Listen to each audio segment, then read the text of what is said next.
Now let's go to the embedded assessments. First of all, part of the continuous improvement model is that there must be progress monitoring of these standards that are being taught. The progress monitoring in all of the information that we have with regards to not only school improvement, but continuous improvement model, it references frequent assessments of what's being taught in your classroom. Now you hear across the district in several arenas, we're assessing, we're testing, we continue to test, there's no time to teach. First of all,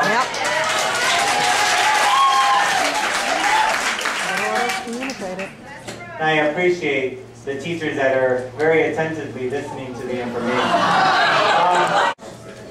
Most importantly, we know that as teachers, when you teach something, you want to conduct an assessment, both formal and informal, to be able to determine if the child has mastered the skill and whether you need to reteach if the majority of the students are dealing with not mastering the skill, whether we need to intervene if it's a group of students, or whether we need to remediate if it's an individual child that needs the support.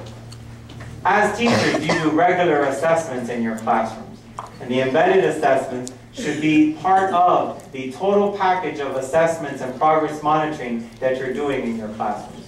We started the diagnostics in Palm Beach County several years ago. And the diagnostics are administered at the beginning of the year, in December, and at the end of the year.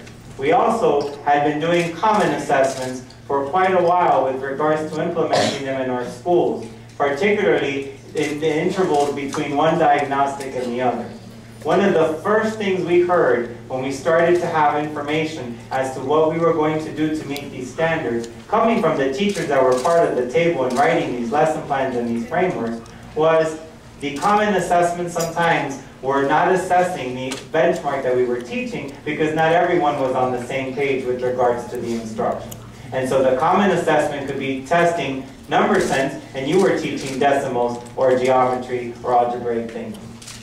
The standards across the district being on the same page, not necessarily on the same day, but on the same page, allow for everyone across the district to not only receive the support, but also be able to have tests that have been items specified by research and development at the district office and that come right from the specifications of our item specifications from the state. The assessments that you get from the core K-12 are questions that have been approved and psychometrically looked at to make sure that they are assessing the standards in the manner in which they're going to be assessed in March. Most importantly, a lot of the assessments you see have to be at different complexity levels.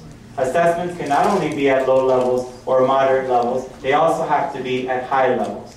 And it's very important that as you're doing an assessment, that you have the 3 levels included because that's what they're going to be finding in March.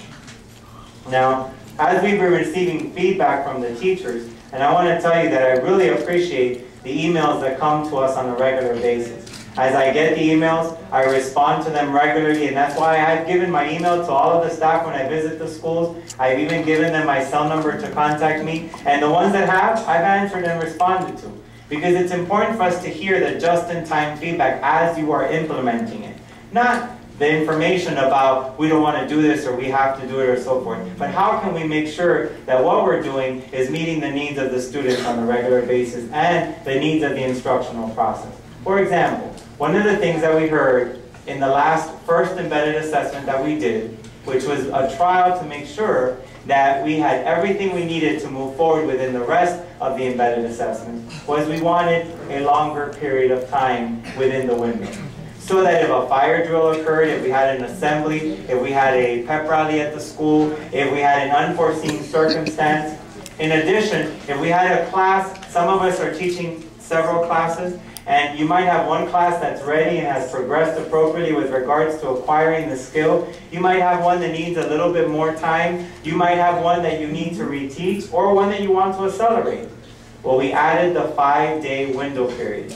And we emailed everyone to let you know that now you have the 5-day window, which allows that catch-up period. I have to tell you, if you exceed the 5-day window period, ladies and gentlemen, you will not cover all of the standards that are required of the grade level prior to March. Because the way the standards have been placed already in the focus calendar that we have stipulated for the district, it is already tight with regards to time. And we started school a week early compared to the other districts. And in addition, when you compare the time of instruction between now and then, we had additional time and got a head start compared to the other districts. So it's very important that it's a 5-day window period. You use it to meet the needs of your students. If you need the 5-day window period because your students are demonstrating that they need that additional time, that you take advantage of it. If your students are ready to move on, that you move on. And if your students are ready to be enriched and accelerated, that you enrich and accelerate. Next thing I wanted to tell you that has to do with embedded assessments. The data that you get from embedded assessments is formative in nature. We strongly discourage for you to assign a grade to any of those embedded assessments. The embedded assessments are there as a formative measure for you to make instructional decisions in your classrooms. They should not penalize the grade of a student, nor should it be seen as a method of a summative assessment, because that's not the nature of those assessments. Again, you as the teacher of the classroom need to make the determination as to when your students are taking that assessment. If you feel that they are ready for it to become part of their academic record, then you need to make that determination.